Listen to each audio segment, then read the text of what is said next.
Welcome to this special episode of the Satvik podcast where we explore stories of innovation and excellence. Our guest today is a man who's changing the renewable energy landscape in India.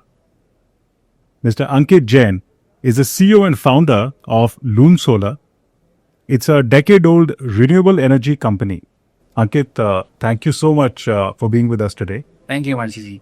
And let me tell you a little bit about Loom Solar. It's like I said, it's a decade-old renewable energy company inspired by first-generation entrepreneurs. From selling small home lighting systems to multi-megawatt projects, it's been quite a journey for Loom Solar and for Ankit. Let's not only listen to him, but also feel inspired by what he has to tell us and teach us. Ankit, thanks again for joining us. From 50,000 rupees to millions of dollars of business, you've done exceedingly well for yourself as well as an entrepreneur. How's the journey been? And also the fact that you've been a bootstrapped venture in this investment and funding obsessed world of entrepreneurs. How difficult is it to be a bootstrapped entrepreneur running an incredible business and staying like that? So, thanks, Himanshu. And, you have touched a very important part of Loom. Being a bootstrap company started with just 50,000 rupees to, millions of revenues of turnovers. So, this journey was like full of curves and it's been a decade. So, we have seen all the eras, which comprises of COVID, which comprises of lot of turbulence in the worldwide. And our solar business, if you say, is completely depend on, global challenges which is there. So, which we have seen it and, passed through it. So, when I say bootstrap business, bootstrap is, full of struggle, that I am sure. And everybody knows that. But having said that, you have, complete focus on customer. You have focus on sustainability and you are not there to make fast money. So if I see the journey, I used to have that FOMO, everyone is getting funded, swanky numbers, swanky lifestyle and everything. But when I look back and their journey afterwards, they didn't care about the PAT. So the important part of any business goes to PAT. So what is your PAT? That is the journey. So what I realized is having a sustainable cycle of the business, which is consumer driven, which is focused on profitability, so that you can provide them service. That is the core integral part of Loom, and that's where we come from. और ये solar industry जो आजकल बहुत तेजी के साथ evolve कर रही है, हम देख रहे हैं कि ये ऑलमोस्ट एक भारत के सबसे फास्टेस्ट ग्रोइंग बिजनेसेस और इंडस्ट्रीज में से है. ट्रेंड्स बहुत तेजी के साथ चेंज हो रहे हैं. आप इस बारे में क्या सोचते हो कि किस तरह से चीजें चेंज हो रही हैं और रैपिडली इवॉल्व होते हुए कैसे नया रुझान? बहुत इंटरेस्टिंग सी बात है ये. मैं आपको एक 10 years पहले की एक लैंडस्केप में लेके चलता हूँ कि जब हमने ये बिजनेस स्टार्ट किया था. जब किलोवाट की बात होती थी कि 5 kilowatt, 1 kilowatt, 2 kilowatt home lighting system, very small systems, and उसमें भी एक एफर्ट जाता था कि लोगों को समझाने में कि बॉस 5 किलोवाट 2 किलोवाट से क्या होगा आपका, राइट. एंड फिर उसके बाद एक एरा आया जब लोगों ने होम ओनर्स, रेजिडेंशियल ओनर्स ने इसको एक्सेप्ट किया. And when they realize that there is lot of benefits in that, when they got a taste of solar, then the era came of renewable energy. And it's been last 3-4 years when everybody got a taste that solar is beneficial and it is, giving them a good result. So nowadays people talk about multi-megawatt. So the people, those used to talk about 5 kilowatt, 10 kilowatt. Nowadays discussion comes around multi-megawatt thing. So it's like, thousands of kilowatt. So that era of renewable energy, which I have seen personally at a very small age, is completely drastic from kilowatts to multi-megawatts. So that is the adoption of renewable energy which India has foreseen, and across the world there is adoption, there is a demand and there is a need. और आपने जैसे बात की कि India, आपने भारत के बारे में बात की. अब जब आपने शुरू किया तब, या जब आपने बहुत छोटी उम्र से जब इन चीज़ों को ऑब्जर्व करना शुरू किया, तो तब के भारत में और आज का भारत जो सोलर टेक्नोलॉजी और सोलर के इंटायर एंटरप्रेन्योरशिप वेंचर्स को इतना बढ़ावा दे रहा है, उस भारत में और उस इंडस्ट्री के बारे में आपको क्या लगता है कि भारत आज अगर ग्लोबली देखे तो कहाँ पे है और किस तरह से उसने किस लेवल की रैपिड प्रोग्रेस की है? सो मैं आपको एक चीज़ बताऊंगा कि I started at the age of 23, right, very fresh young entrepreneur, no background of any business from the family, all are job person, and no business environment in the family.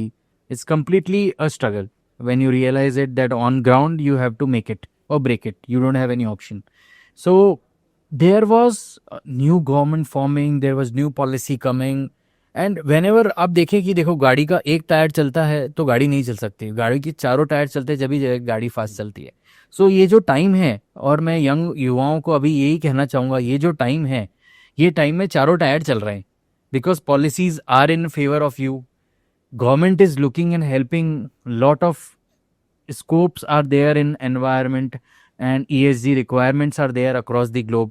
So ये बहुत कम ऐसा होता है कि जब आपके चारों tyre आपके फेवर में हैं तो बस आपको एक थ्रॉटल पे पैर रखना है और स्पीड देनी है, राइट. तो यही वो टाइम है, यही वो टाइम है जब ग्रीन एनर्जी का टाइम है, पूरे वर्ल्ड में ESG का टाइम है, पूरे वर्ल्ड में नेट जीरो का टाइम है. तो ये नेट जीरो के टाइम पे यदि आप कोई आज इस चीज़ को पकड़ते हैं, रिन्यूएबल एनर्जी में काम करते हैं, तो ऑटोमेटिकली आपको बेनिफिट मिलेगा ही मिलेगा. But it's like you have to give good quality. So that's the core mantra of working in Lume, is like quality is first. If you compromise on quality, automatically that car will not going to work. और खासतौर पे वो young entrepreneurs जो आपको इस वक्त देख रहे हैं, आप कैसे देखते हो कि जो लार्ज ग्राउंड माउंटेड प्रोजेक्ट्स हैं, क्या आपको लगता है कि वो इवेंचुअली बड़े हाइब्रिड मॉडल्स की तरफ इवॉल्व हो रहे हैं, जिनमें स्टोरेज और स्मार्ट ग्रिड इंटीग्रेशन का एक बड़ा रोल होगा? So considering the capacity what we are moving on, so 500 gigawatt is the target of 2030, and last 2 days पहले एक रिपोर्ट आया कि surprisingly 50% of that is achieved before 5 years. So that is a commendable job India's done, right? 2030 में जो हमें target पूरा करना था, आज हम 5 साल पहले 50% अचीव कर चुके हैं, और 500 गीगावाट एक छोटा टारगेट नहीं होता है. सो वो एरा में क्या हो गया है कि जो सोलर जनरेशन है, दैट पीक आवर्स में जनरेशन होता है, when sun is available. So when the grid changes from day time to night time, there is a lot of load comes in the grid. That is the reason there is a lot of demand coming for battery storage projects, hybrid projects, to balance the grid. Because grid graph is not like that. When you see any grid graph, in the daytime it will be like this. But when solar goes down, a lot of pressure comes on the grid. So that is the reason demand will be coming for battery storage, hybrid tech, a lot of new things are coming in that. So there is a lot of opportunity in that, I think so. आपने opportunity की बात की. अब opportunities के लिए एक बहुत ही खास और मोस्ट महत्वपूर्ण जो चीज़ है वो है स्किल्स, क्योंकि अगर आपके पास राइट स्किल्स हैं तभी आप उन राइट अपॉर्चुनिटीज़ को कैश इन कर सकते हो. भारत की अगर बात करें तो आपको लगता है कि स्किल्स जो करंटली हैं सोलर इंडस्ट्री में वो कितनी प्रभावशाली हैं या कितनी इंस्पायरिंग है? फिलहाल आप ना सिर्फ यंगस्टर्स के साथ काम करते हो पर टीम्स को नर्चर भी करते हो. आपको लगता है कि स्किल्स अभी जो करंटली हैं वो इंडस्ट्री के हिसाब से सही लेवल पे और अलाइंड है, या अभी कुछ एक स्किल्स को लेके कोई गैप है? अगर वो गैप आपको लगता है तो आपको क्या लगता है कि पढ़ने वाले और पढ़ाने वाले दोनों के लिए क्या ऐसा गैप है जिसको कि फिल किया जा सकता है? आपने बहुत अच्छा पॉइंट रेज किया है. मैं इसके बारे में हमेशा बोलना चाहता था कि there is a lot of skill gap in the market. जिस हिसाब से रिन्यूएबल एनर्जी इंडस्ट्री की एक हॉकी स्टिक ग्रोथ हुई है, उस हिसाब से trend staff is not available, trained manpower is not available. Reason being, industry is new, and lot of industry is new, so lot of small resources are very small. So I will come on that point कि जैसे बहुत लोगों के मन में एक वो रहता है कि सोलर के अंदर टेक्निकल नॉलेज होगी तो ही वहाँ पे जॉब हो सकती है. ऐसा नहीं है. मतलब ये एक मिथ है which I want to break it right now. because whenever any ecosystem works, whenever any business works, there are a lot of opportunities are there for sales division, marketing division, accounting division, R&D division, technology division, CRM division. Multiple things are there, right? HR, lot of things are there. So वहाँ पे एक skill gap है which उस पे काम करना चाहिए. ITIs को भी डेवलपमेंट करना चाहिए so that people are trained for installation. अब आप देखिए कि 500 गीगावाट का इंस्टॉलेशन होना है और उसके लिए हमारे पास उतना मैन पावर होना चाहिए कि वो इंस्टॉलेशन कर सके, वो लेबर ट्रेंड होनी चाहिए कि वो सेफ्टी इंस्टॉलेशन कर सके. तो वो training is required. Lot of work is being done on ground for that. Having said that, lot of opportunities are there in that. There is a huge skill gap in between that. So एक India में बहुत youth available है जो एक अपने career की एक path choose करना चाह रहा है. सो आप लोगों को मैं कहना चाहूंगा कि ग्रीन एनर्जी का जो मार्केट है वो आगे वाले समय के अंदर बहुत बड़ा होने वाला है. उसके अंदर ऐसा नहीं केवल सोलर है, उसके बाद में हाइड्रोजन है, उसके बाद में इलेक्ट्रोलाइजर हैं, बहुत सारी चीज़ें जो डेवलप हो रही है, स्टोरेज है, बैटरी टेक है, क्लाइमेट टेक है. तो आप उसके अंदर अपना करियर पाथ चूज कर सकते हैं. Lot of options are available, lot of education courses are available, जिसके अंदर भारत के युवाओं को अपना करियर की तरफ डायरेक्शन देना चाहिए, करियर की एडवाइसेस सीख करके उसमें आगे बढ़ना चाहिए. और मैं मानता हूं कि आपका फ्यूचर उससे आने वाले 50 साल तक सिक्योर्ड है. बहुत से लैंड ओनर्स और बिजनेसेस अब आने वाले टाइम में कैप प्रोजेक्ट्स की तरफ फोकस करते नजर आ रहे हैं. आप क्या बोलना चाहोगे अपनी जर्नी से इंस्पिरेशन लेते हुए कि ऐसी क्या चीजें हैं जिनके बारे में उनको ध्यान रखना चाहिए? हाँ, इसमें सबसे बड़ा पॉइंट है कि अभी आजकल इंडिया के अंदर जो एनर्जी लैंडस्केप है उसके अंदर फैक्ट्री ओनर्स के लिए कॉस्ट कंपोनेंट में there are two major part. One part is labour, one part is electricity. That is the two major part which any industry owner has to face. So labour is being controlled through a lot of technological advancement, through AI, through robots and many things are being developed. But जो energy landscape है, जो energy reduction है, उसके अंदर आज industry owners के लिए दो ऑप्शन होते हैं. पहला ऑप्शन है कि आप अपने रूफटॉप सोलर लगाइए, कि अपनी फैक्ट्री के अंदर रूफटॉप लगाएं और उसके अंदर आप बेनिफिट ले सकते हैं. So different states is having different policies for that. Like Gujarat is having 1.999 kilowatt of AC power restriction for net metering, and other states are having different policies. Apart from that, when you use net metering benefit, then there are second option to go for ground mounted project. So nowadays captive customers, due to pricing has dropped significantly for solar projects, now captive customers are going for ground mounted projects also. So ground mounted projects में people set up their solar park, they set off their electricity, they set off their electricity bill through that, and that is being like complete system is being developed so that a customer, a factory owner, can set off their 100% of their electricity bill and they go net zero. So एक जो shift captive की तरफ आया है because of the price. एक जो solar project की pricing थी आज के 5 साल पहले और अभी के टाइम पे, because it is now a widely accepted product. So that is the reason the acceptance and capex projects are being used and worked upon. And second, इसमें जो बेस्ट पार्ट है financing availability. Nowadays banks are also giving loans and finance to the customers easily for the industrial project. So that is also a cherry on the cake. So that is the reason industrial customers are now opting for rooftop and ground mounted projects. आपके question में एक और question था कि क्या सबको देखना चाहिए चूज करने के लिए, right? So India being a cost competitive market, India में ये मुझे बहुत बार ऐसा देखने को मिलता है कि पीपल थिंक फॉर कॉस्ट, कि ये सस्ता ही अच्छा होगा. ऐसा नहीं है, बिकॉज ये प्रोडक्ट आप जो लगा रहे हैं वो 25 साल का प्रोडक्ट है और ये प्रोजेक्ट 25 साल की लाइफ है इसकी. सो आपको एक सस्टेनेबिलिटी देखनी चाहिए, कंपनी का विंटेज देखना चाहिए, जिस कंपनी के साथ आप काम कर रहे हैं वो कितनी पुरानी है, उनकी ट्रैक रिकॉर्ड कैसे हैं, क्या क्रेडिबिलिटी है, क्या उन्होंने आपको प्रॉपर एडवाइस दी है नहीं है, टेक्निकल टीम की क्रेडिबिलिटी क्या है, डिज़ाइन टीम की क्रेडिबिलिटी क्या है, फाइनेंसिंग का उनके पास में कितना कंट्रोल है, कैसे आपको फाइनेंस दिलवा सकते हैं, उसके बाद आफ्टर सेल्स सर्विस सपोर्ट कैसा है उनका, टेक्निकल सपोर्ट कैसा है उनका.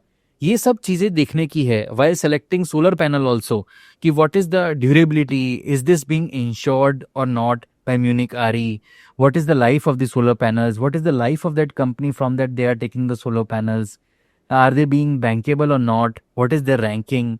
So there are multiple things, multiple checks as Lume we provide to our customer that you need to check before entering into any contract with the EPC. And I think so. Cost should be the secondary part, but first should be the reliability of the company you should look for. Perfect. और थोड़ा सा अलग हटके अब बात करते हैं आपके बारे में। इंडस्ट्री में आप हमेशा अपने फास्ट, क्विक और एक्यूरेट एग्जीक्यूशन के लिए जाने जाते रहे हैं।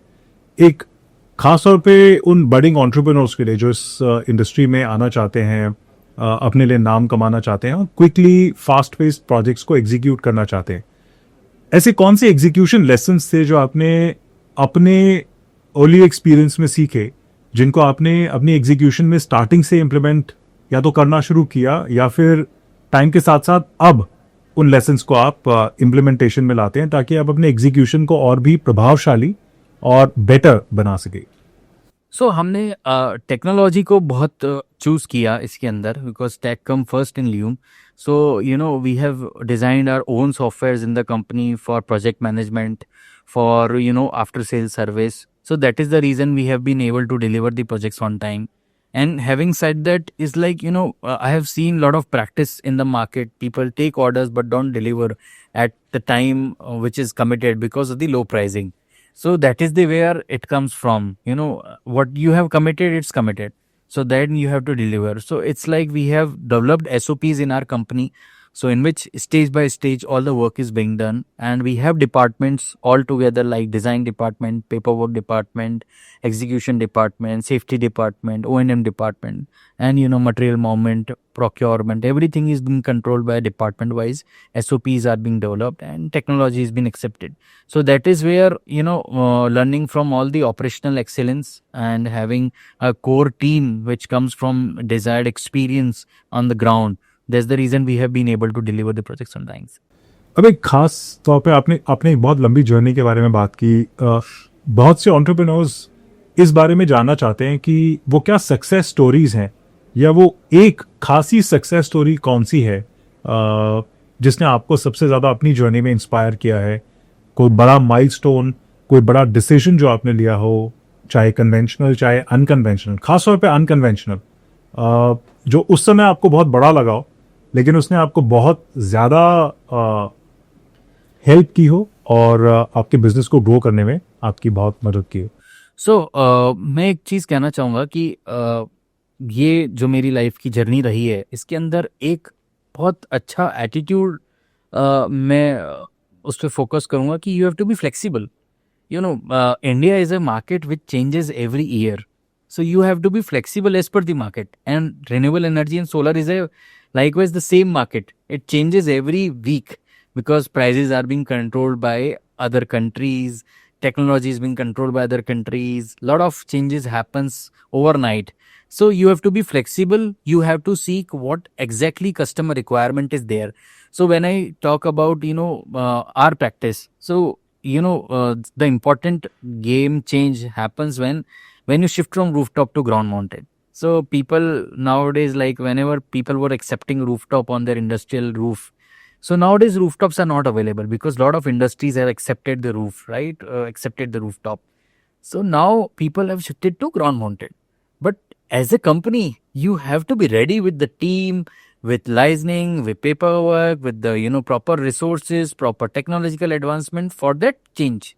So that is the decision what we have taken on correct time set, so that we are ready for the next big thing. So that is where flexibility comes in. If you are flexible, you can take it up. If you are strong and rigid, that no, I am in there in rooftop, then you will not able to take it up. So that's there. You have to be like water, keep flowing. Malleable. Also then, how do you personally keep learning? Of course, you spoke about being flexible, being malleable, so you can change and adapt and transition easily with cultures. How do you personally keep learning and staying ahead of the curve? Because solar की दुनिया while बहुत तेजी के साथ evolve हो रही है, बहुत तेजी से ट्रांजिशन भी हो रही है, इसमें to keep pace with it and also to keep learning and evolving is really a huge task. So वो आप कैसे करते हो? So I consider my network is net worth. So networking in the industry, across the customers, meeting them, understanding what is going on, technological advancement is there, having connect with what is the latest news which is there, having a discussion with your fellow members, fellow companies, fellow competitors, and vendors. So that is where your knowledge comes in, and that is the reason we have been, completely aware about what's going in the market, and we are completely up to date as per the requirement of the market. अब थोड़ा सा इससे भी परे हट के गुजरात के उस प्रोजेक्ट की बात करते हैं, वो जो बड़ा माइलस्टोन प्रोजेक्ट है जिसके बारे में बहुत से लोग जानना भी चाहते हैं, 7.3 मेगावाट, और वो भी सिर्फ 2 महीने में डिलीवर्ड। मतलब ये एक बहुत ही खासी अचीवमेंट है, ना सिर्फ गुजरात बट मेरे ख्याल से पूरे भारत के लिए भी, कि ना सिर्फ एक कंपनी ने ऐसा करके दिखाया, पर टीम, पूरा एग्जीक्यूशन, सब कुछ इतना वेल निट तरीके से फंक्शन हुआ कि वो चीजें बहुत इजीली एग्जीक्यूट भी हुई। तो सुनने में बड़ा लगता है, लेकिन करने में उतना बड़ा था या एफर्टलेस था आपके लिए? नहीं, एफर्टलेस नहीं था बिकॉज ऑन ग्राउंड काम करना और considering landscape of India is very difficult. Lot of challenges are there on ground because you have to deal with local authorities, local issues, challenges are there. But we have, when we were coming in ground mounted, we have aligned our team accordingly. So having said that, what led to the significant fast working is that timing. So we have planned accordingly on ground. We know it's the best thing for solar is like early entry, early exit. We do rooftop projects in just 1 month. 1 month working, 1 month is the time we need for a 1 megawatt of project to be completed.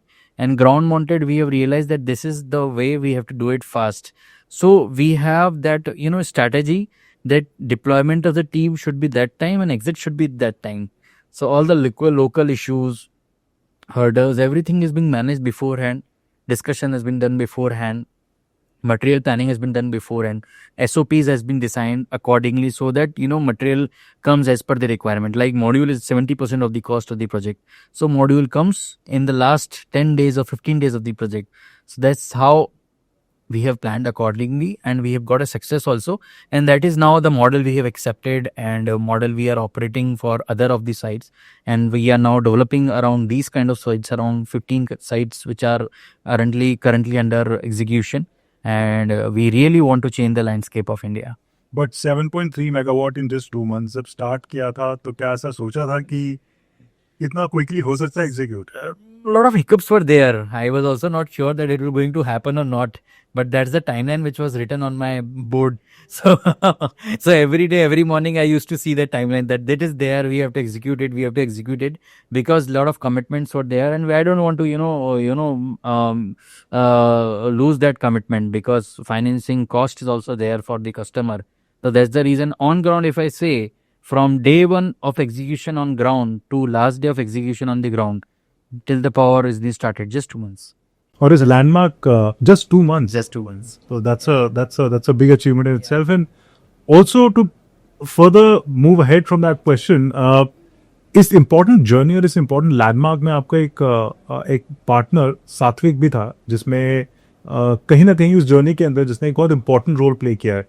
थोड़ा सा उसके बारे में जानना चाहेंगे कि क्या relationship रहा है सात्विक के साथ, और इस पर्टिकुलर जर्नी और इस माइलस्टोन हिस्टोरिक जर्नी में कैसे एक कंट्रीब्यूशन है? सो सात्विक के साथ हमारा जर्नी आज का नहीं है. सात्विक के साथ हमारा जर्नी जब का है, जब से उनका फाउंडेशन रखा गया है. So 10 years we have been associated with Satvik, and जब से हम लोग साथ में काम कर रहे हैं, एंड बहुत अच्छा contribution in terms of team satisfaction, quality, and delivery on time. So everywhere we have been satisfied, and personally we keep check on the quality, and quality is at par, and the whole effort was like seamless. So that is the whole journey was seamless, and that's the best partnership which we can have as a model partner. अगर सात्विक की बात करें तो उनकी main strengths के बारे में आप क्या कहना चाहेंगे? So I think the main strength of Satvik is their team. So team is close knit, and all are experienced people from experienced background. So that is where their core strength lies in. And technology and modules के बारे में? Yeah, the technology, and they are like adapting the latest technology as fast as possible. So now That's the best in the model industry. If you are accepting the new technology as fast as possible, you will able to deliver that result. Right. And again, moving back to that project, you installed nearly 1,000 modules a day. What did your planning and on ground execution look like? So it completely, I'll credit my team for that. So that is the planning they have on ground of the execution, and the number of people which we have deployed also they are huge, and getting the support of locals, getting the support of our complete coordination between the team was remarkable, so that we've been able to deliver that number of panels and the installation on time.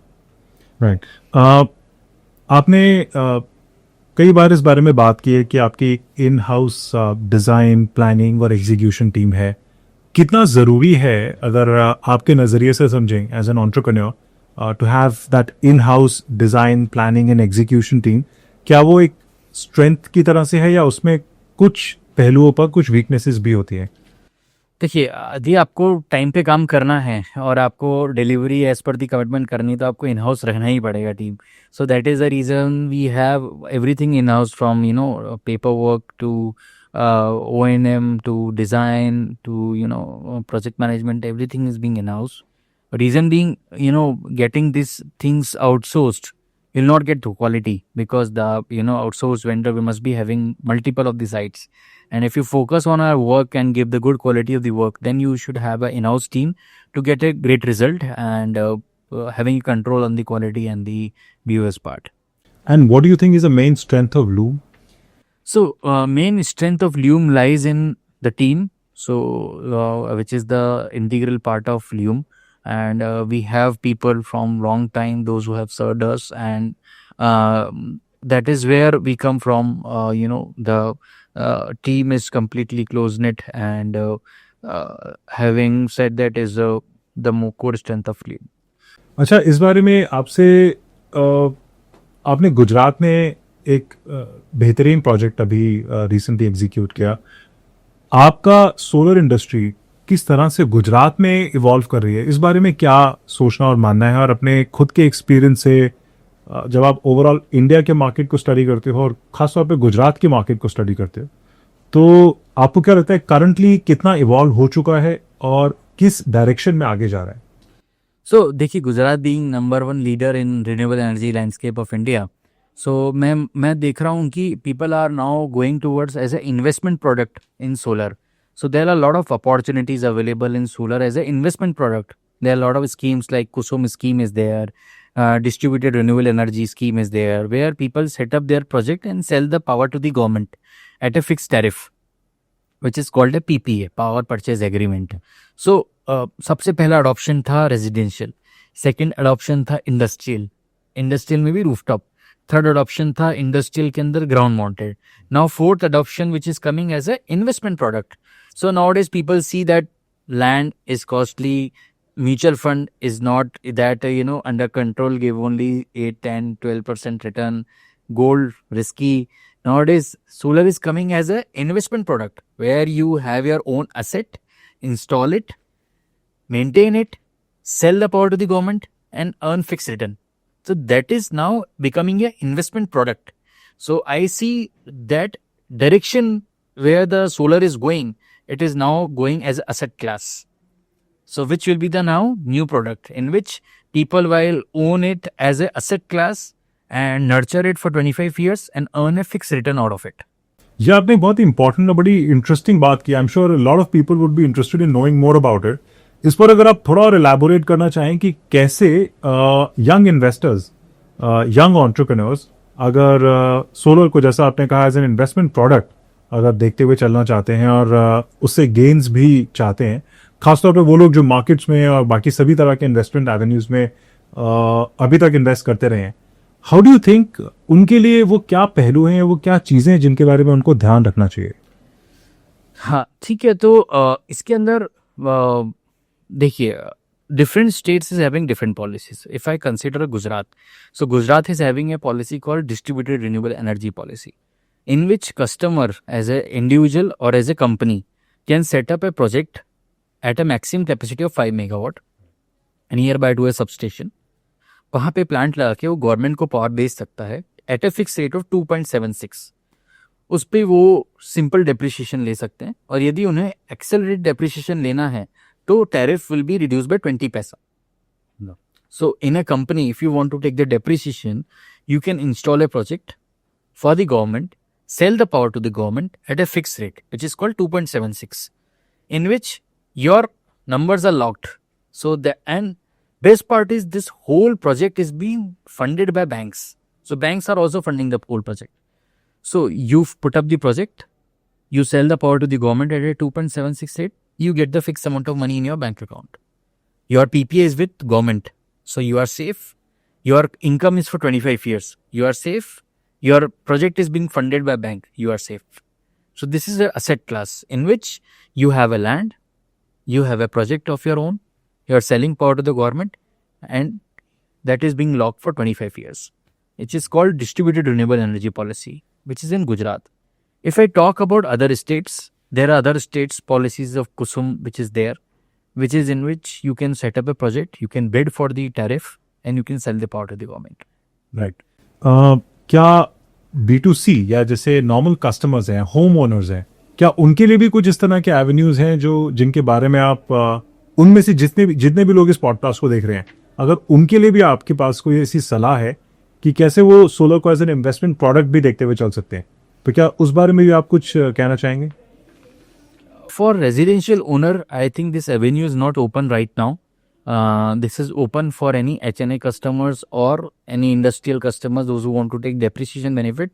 But I feel so there will be some opportunities which will be coming in a lot of time. Okay, so अब इन सब बातों के साथ इनका सिलसिला आगे बढ़ाते हैं, थोड़ा सा फोकस करते हैं टेक्नोलॉजी के ऊपर. टेक्नोलॉजी इनोवेशन जो सोलर प्रोजेक्ट्स में और रिन्यूएबल एनर्जी के प्रोजेक्ट्स में खासतौर पे आपने अपना जो गुजरात में प्रोजेक्ट एग्जीक्यूट किया उसमें आपने एनटॉपकॉन बाइफेशियल मॉड्यूल्स को चूज किया. इस चॉइस के बारे में थोड़ा सा बताइए. चॉइस ऑफ मॉड्यूल्स कितने इंपॉर्टेंट हैं? मॉड्यूल्स चूज करते हुए आप किन बातों का ध्यान में रखते हैं? और पैनल्स को लेके जो टेक्नोलॉजी है उसका एवोल्यूशन आप किस तरह से देख रहे हैं फिलहाल भारत में भी और दुनिया में भी? So सोलर पैनल्स की टेक्नोलॉजी बहुत चेंजिंग रही है इतने टाइम से. एंड कंसिडरिंग हमने जो मोनोपर्क को चूज़ किया है, सो मोनोपर्क एक प्रॉपर जस्टिफाइड टेक्नोलॉजी है, प्रॉपर बीइंग यूज्ड है, approved by all the BIS approved है, LM अप्रूव्ड है, and it is glass to glass bifacial, so it generates from both of the side.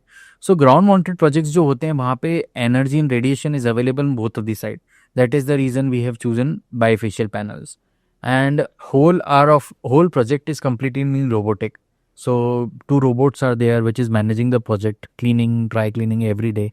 And having said that, we have used this technology because the advancement in the technology is there, efficiency is higher.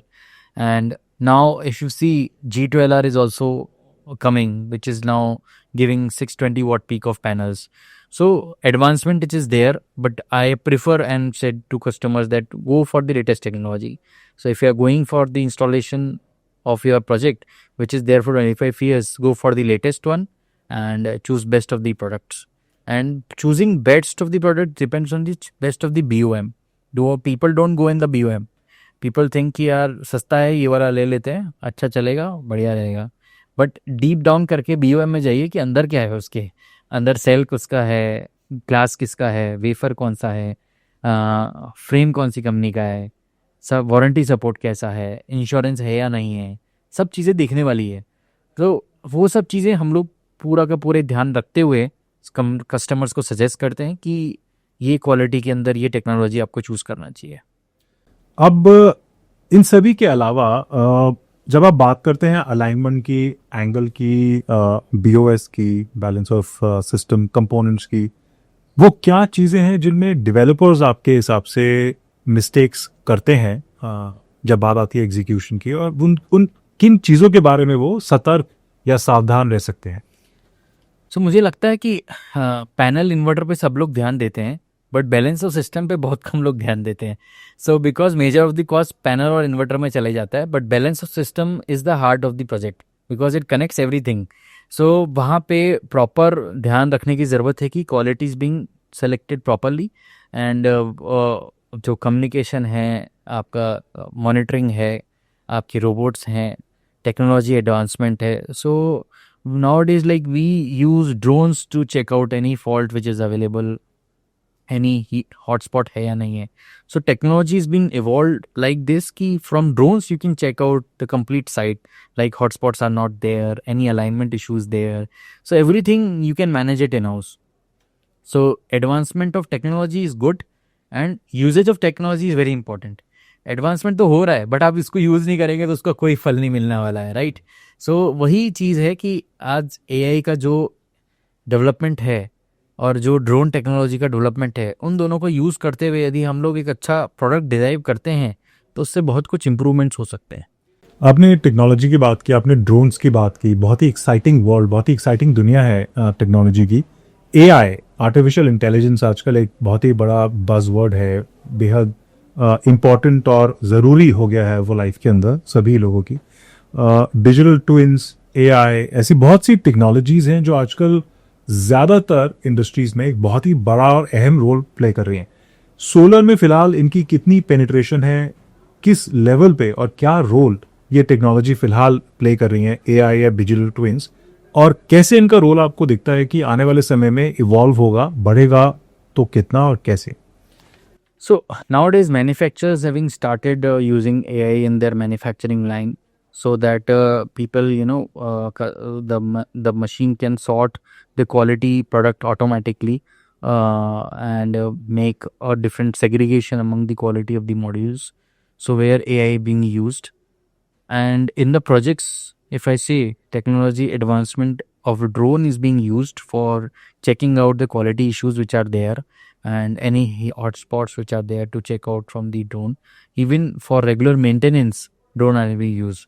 So आपको एक example देता हूँ मैं कि मतलब अब जैसा होता है कि जैसे लैंड प्रोजेक्ट करना है, land are so big, you can check out the land completely by walking. So not as what we do is like एक ड्रोन साथ में लेके चलता है. एक ड्रोन गाड़ी से उतरे, अब ड्रोन निकाला और पूरा लैंड का सर्वे कर लिया. सो वो चीज़ जिसमें हमें पूरा दिन लगता है वहाँ पे हमें 10 मिनट लग रहा है. सो यही एडवांसमेंट है टेक्नोलॉजी का. आप उसको एक्सेप्ट करके आप अपने डे टू डे रूटीन के अंदर भी लेके आ सकते हैं. अगर कॉस्ट की बात करें, टेक्नोलॉजी और बाकी सभी स्ट्रीम्स के साथ साथ कॉस्ट एक बहुत इंपॉर्टेंट रोल प्ले करती है. आपकी अप्रोच क्या होती है to balance and blend your upfront costs versus the long term generation gains? So क्या होता है कि सस्ता करने के लिए कॉस्ट रिडक्शन होता है, बट द पॉइंट इज क्या होता है बाद में वो हार्म करता ही है. कि आज आपने ये समझ लीजिए कि मैंने एक प्रोजेक्ट किस कॉस्ट पे लिया है, XYZ कॉस्ट पे लिया है, नहीं मुझे दूसरा कॉम्पिटिटर उससे सस्ता दे रहा है, बट द पॉइंट इज आज उसका कॉस्ट ही इतना है, आप उससे नीचे जाएंगे तो nobody will pay for the out of the pocket, right.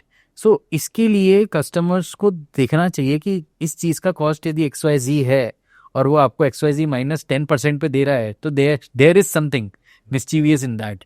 सो वहीं एक पॉइंट आता है कि वहाँ पे आपको ट्रैक रखना चाहिए और वहाँ पे ही क्वालिटी का पैरामीटर आता है कि कहीं ना कहीं क्वालिटी कॉम्प्रोमाइज़ होती है.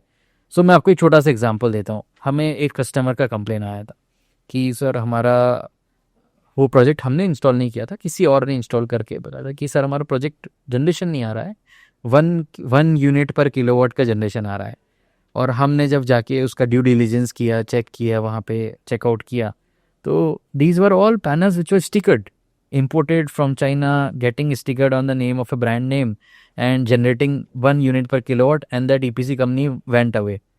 So फिर क्या मतलब आपने प्रोजेक्ट लगाया 25 साल के लिए, आपने तो बहुत खुशी खुशी लगाया कि मेरा प्रोजेक्ट तो बहुत सस्ता लग गया है, मेरा बहुत पैसा बच गया है, लेकिन उसने बाद में आप उसको न तो सर्विस के लिए पूछ सकते हो, न क्वालिटी के पूछ सकते हो, न आपको उसका कोई जनरेशन आ रहा है, तो that is a complete loss, right. So early short term gain के लिए लॉन्ग टर्म इम्पैक्ट ना करें. शॉर्ट टर्म गेन और long term impact is very vice versa. Focus on long term impact, not for short term gain. एक important point था जो आपने race किया था अभी इस पॉडकास्ट के दौरान बातचीत करते हुए कि 1000 मॉड्यूल्स एक दिन में लगाना एक आसान काम नहीं है. क्विक है, इसमें बहुत पेस चाहिए, इसमें एक सर्टन सेट ऑफ एक्यूरेसी भी चाहिए, और सबसे बड़ी बात है इसमें टीम चाहिए और टीम की अलाइनमेंट चाहिए. एक अच्छा लीडर वही है जो ना सिर्फ टीम से काम निकलवा सके पर टीम को सफिशिएंटली ट्रेन करके उन्हें उतना केपेबल भी बना सके कि काम टाइम पर और फास्ट पेस्ड वे में एग्जीक्यूट हो सके। आपने अपना ये एग्जीक्यूशन कल्चर कैसे बिल्ड किया है अभी तक और किस तरह से इसके बारे में आप बात करना चाहिए? सो ऐसे ये execution culture learning from the experiences है, बिकॉज ना ही तो हम कोई मैन्युफैक्चरिंग बैकग्राउंड से थे, नहीं हमारा कोई एंसेस्ट्रल बिजनेस बैकग्राउंड था, और ना ही हमारे पास में वो एक बैंडविड्थ और फंड अवेलेबल था to hire top of the staff available with environment of complete doing the projects on that basis of operational excellence.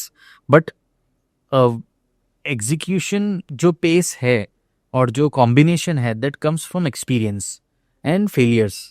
So ये 10 साल के अंदर बहुत failures भी आए, ऐसा नहीं है कि failures नहीं आए, कोई भी business बिना failures के नहीं बनता है, but passion से बनता है. So वो failure को यदि overcome करने के लिए यदि passion है तो पर्पस ऑटोमेटिकली बन जाता है. सो यहीं पे ही प्ले होता है कि आपने जो टाइम दिया है सस्टेनेबिलिटी के लिए, उसके बाद आपने फेलियर्स दिखे, उसके बाद आपने उससे लर्निंग किया और अपना कल्चर बिल्ड किया, so that culture drives for long sustainable goals. एक फेलियर आपको इतना कुछ सिखा देता है कि आपको जो सक्सेस नहीं सिखा पाता है. तो वो फेलियर से ही ये एग्जीक्यूशन एक्सीलेंस बना है और इसको हम नर्चर करके आगे ले जाना चाहते हैं. आपने फेलियर की बात की, आई एम श्योर बहुत से यंगस्टर्स, बहुत से यंग एंटरप्रेन्योर्स इस वर्ड के साथ बहुत ही फेमिलियर हैं. हर इंडस्ट्री में, चाहे वो स्पोर्ट हो, चाहे वो एंटरटेनमेंट हो, चाहे वो ऑटोमोटिव हो, चाहे वो रिन्यूएबल एनर्जी हो, आई थिंक अगर एक एग्जाम्पल सफलता का होता है तो बेहद बहुत सारे एग्जाम्पल्स फेलियर के भी होते हैं. आई एम श्योर आपने भी बहुत सारे फेलियर्स अपनी लाइफ में, अपने एंटरप्रेन्योरियल जर्नी में एक्सपीरियंस किए हैं. फॉर अ चेंज एक बार फेलियर के बारे में बात करते हैं. ऐसे कौन से फेलियर्स थे जो आपने, या अर्ली सेटबैक्स बोल लीजिए, जो आपने शायद अर्ली सेटबैक्स की तरह से एक्सपीरियंस किए, या शायद अब भी इतने एक्सपीरियंस होने के बाद भी एक्सपीरियंस करते हैं, उनके बारे में थोड़ा सा बताइए, ताकि ये वो यंग एंटरप्रेन्योर्स जो उसको देख रहे हैं वो उन बातों से ना सिर्फ इंस्पिरेशन ले सके बट ये भी समझें कि रीबाउंड पे कैसे वापस आना है. आपको मैं एक अच्छा एग्जाम्पल देता हूँ. मेरे को आज वो वापस रिविजिट करने का टाइम मिला है. So 23 age and started young. First order came from a renowned EPC company to install a project on as a installer basis. First order of your life. That is the first PO which we have received. I personally visited the site. All panels were broken there. All inverters and material were lying haywire. It's like something there. And it was a, place which was very secured. You can't work anytime. But you have a deadline to deliver the project. But you can't do the delivery because you're dependent on someone. आपने किसी company का outright work किया है और उस company के पास में material ही सब डैमेज्ड है, उन्होंने भी सब वहाँ पे रखा है, so you can deliver the project. And where it comes the power of saying no. My first project was no. I said I can do this work. Coming back to the office I have said that I can do this work. So that is where the power of saying no. And I have learn this, and beautifully I have learn this, and I have implemented in my life. Is that is a art. You can't say no to someone, but if you know where you have to say no, you are successful. Saying no is also a mindset. The mindset. वो mindset कैसे train करते हैं? So वो rebound after 23 का age, no money in bank account, एक employee और आपका first project पे आप नो बोल के आ जाओ, उसके बाद आपका एक्सपीरियंस कैसा होगा? अगले दिन ऑफिस आ गया, बोलो यार करना क्या है अभी next. So that is the journey what we have come from. So that is where we have come from, rebounding again, finding out new opportunities. Every day is a hustle. Every day is a challenge. Till now, every day is a hustle. If I get a call from Mumbai that you have to become in Mumbai today, I am there. So that's how I work. I am a hustler. So that's how I have learned from my mistakes. I have rebounded from that. And my mantra of success is power of saying no. If you can't do it, please say no. Beautifully, you can say no. But if you have to do it, then just do passionately and love the work what you do.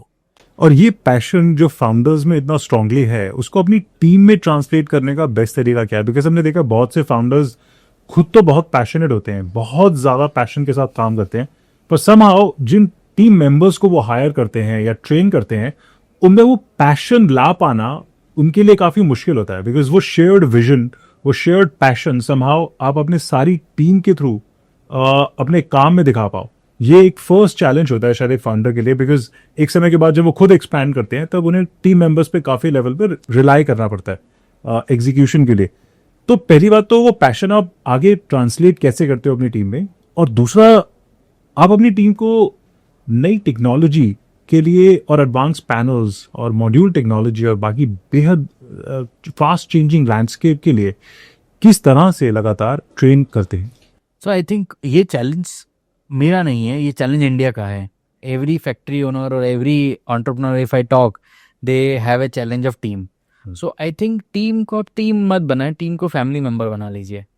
आप कंधे से कंधे मिला के उनके साथ काम कीजिए, उनके चैलेंजेस में, उनके प्रॉब्लम्स में, उनकी हार्डशिप में और उनकी सक्सेस में साथ में खड़े रहिए। Consider them as a part of family. So when you think like that, automatically everything will work. When you think like that, you have to pay them for their livelihood, it will not going to work. That is the mantra which is there for making a successful and a good team. ये तो एक बेहद commendable thought है। इसके साथ साथ एक important पहलू होता है सेफ्टी ऑफ द टीम।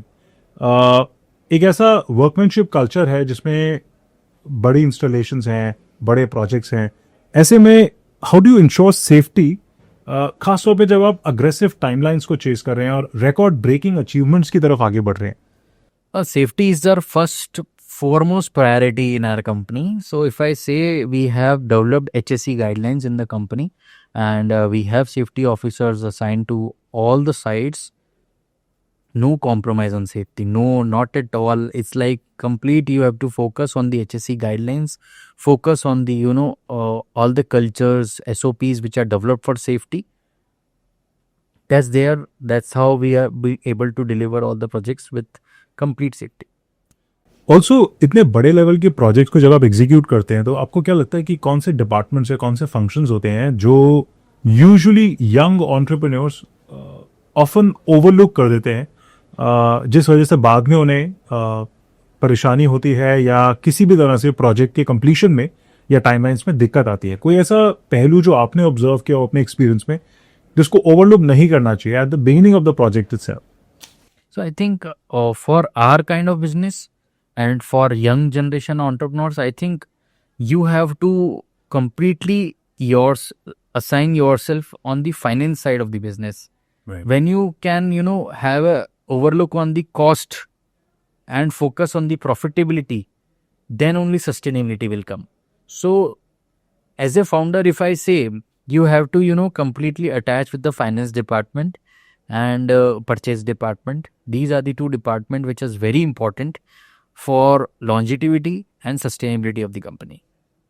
तो अभी इस पॉडकास्ट को जो भी हमारे यंग एंटरप्रेन्योर्स देख रहे हैं और जो जानना चाहेंगे कि आपने सोलर इंडस्ट्री, रिन्यूएबल इंडस्ट्री के बारे में बहुत सारी बातें की कि कैसे रिन्यूएबल एनर्जी सेक्टर आगे बढ़ रहा है, बहुत तेजी के साथ इवॉल्व हो रहा है, अब क्या है इसमें सफलता का ब्लूप्रिंट, बिजनेस और एटीट्यूड की जहां तक बात है यंग एंटरप्रेन्योर्स के लिए, तो ऐसा क्या लेसन है जो यंग एंटरप्रेन्योर्स आपकी अचीवमेंट्स और आपकी इस बिजनेस, खासतौर पे बूटस्ट्रैप्ड बिजनेस ग्रोथ को देखते हुए ले सकते हैं?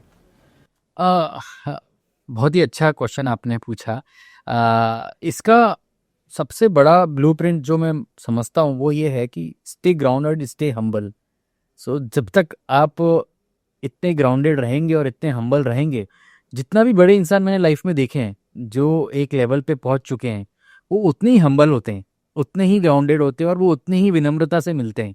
आपको उतने से ही अच्छे से वो व्यवहार रखेंगे, उतने ही प्यार से आपसे मिलेंगे और उतने ही आपको इज्जत देंगे, because they have come on the another level of money, because there is a need of money which is at a certain level.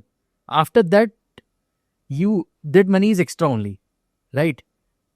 Everything revolves around your circle, your relation, your culture, your ethos, your morale. Everything lies on that. So that humbleness comes only when you are grounded. And that is where, our core lies in. And मैं young entrepreneur को कहूँगा कि आप कोई भी area choose कर रहे हैं तो don't go for the red ocean. कोई भी चीज़ में आज लाखों लोग हैं काम करने के लिए. इंडिया के अंदर पॉपुलेशन इतना है कि हम एक पिज़्ज़ा की पाई खाने के लिए भी 1 लाख लोग हैं, right. But the point is कि there are opportunities available which are of blue ocean where the competition is not that much. So आप वो एरिया चूज करिए, वो एरिया पे काम करिए, रिसर्च करिए, मेहनत कीजिए. बिकॉज R&D पे हमारा काम हो ही नहीं रहा है. हम लोग ये चीज़ चल रहा है, ये बिजनेस चल रहा है, उसी को हम सेम रिपीट करके वापस से उसको आगे करने लग जाते हैं.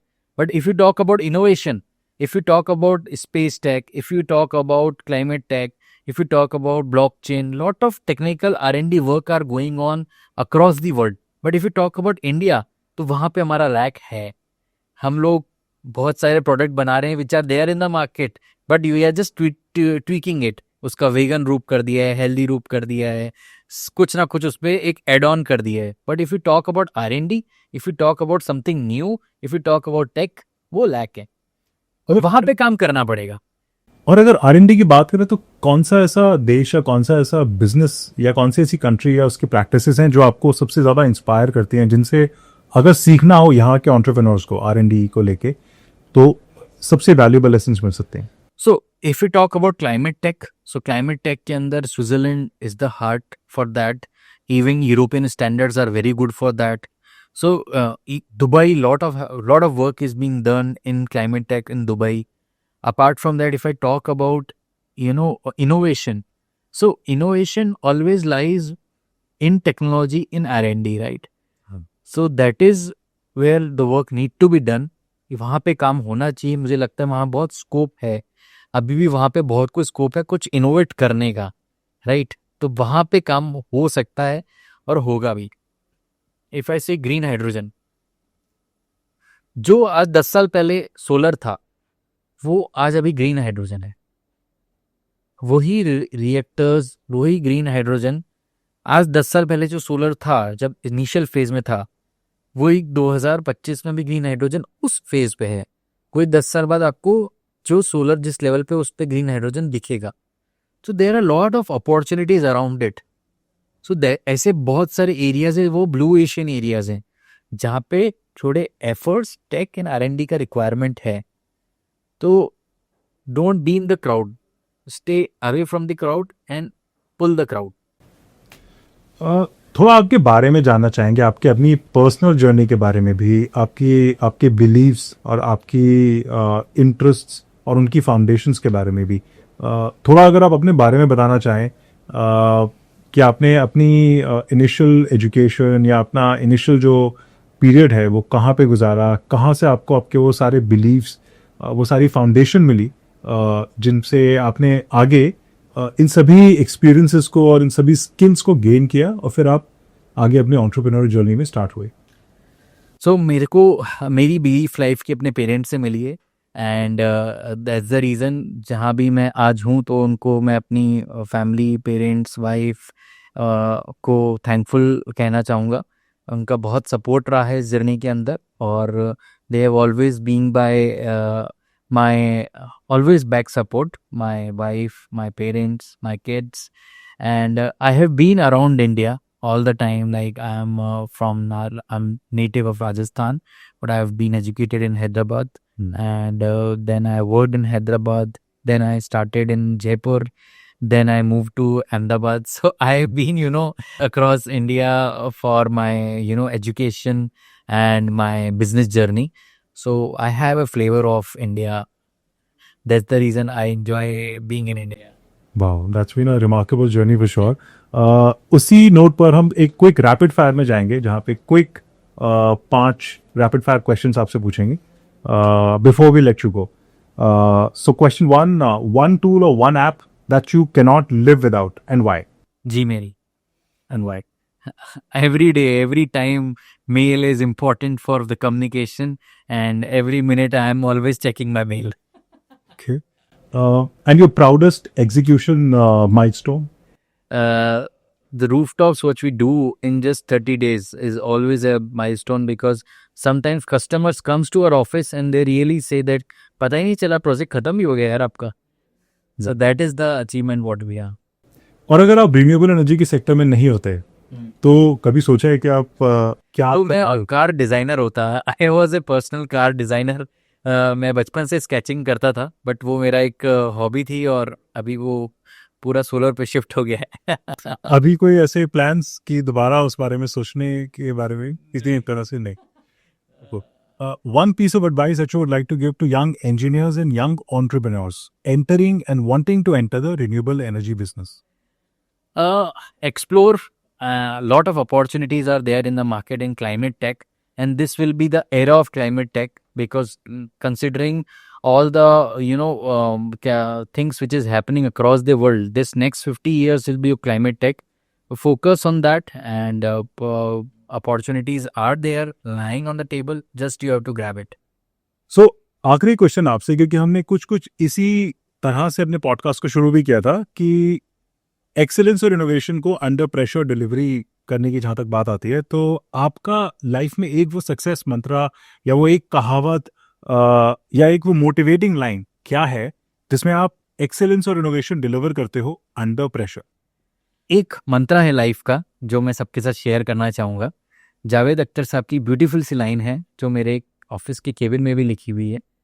क्यों डरे जिंदगी से, क्या होगा, कुछ ना होगा तो तजुर्बा होगा. वाह वाह वाह वाह, क्या बात है. ये तो बहुत ही बेहतरीन लाइन है और बहुत ही इंस्पिरेशनल लाइन है. आई एम श्योर ये उन सभी एंटरप्रेन्योर्स को जो कि इस पॉडकास्ट को देख रहे हैं एक बहुत ही हाई लेवल पे इंस्पायर भी करेगी और मोटिवेट भी करेगी, बिकॉज ना सिर्फ इसने आपको इंस्पायर किया है, पर आई एम श्योर इस तरह की मोटिवेशनल मैसेजेस इंटरनली एंटरप्रेन्योर्स को एक बेहद बढ़िया तरीके से मोटिवेट कर सकते हैं. So thank you so much for sparing some time and meeting us, talking to us, sharing those insights, valuable lessons that you've learned in your life. और हमारी सारी ऑडियंस के लिए इतने सारे बिजनेस का ब्लूप्रिंट से लेकर इंस्पायरिंग कोटेशंस, लाइफ के रियल एक्सपीरियंसेस, रॉ एक्सपीरियंसेस जिनमें फेलियर्स भी शामिल हैं, वो सब शेयर करने के लिए आई एम श्योर जितना मज़ा हमें आपसे बात करने में आया उससे कहीं ज़्यादा मज़ा ऑडियंस को आपको सुनने में आया. So thank you very much. Thank you so much. Thank you. Thanks for having me.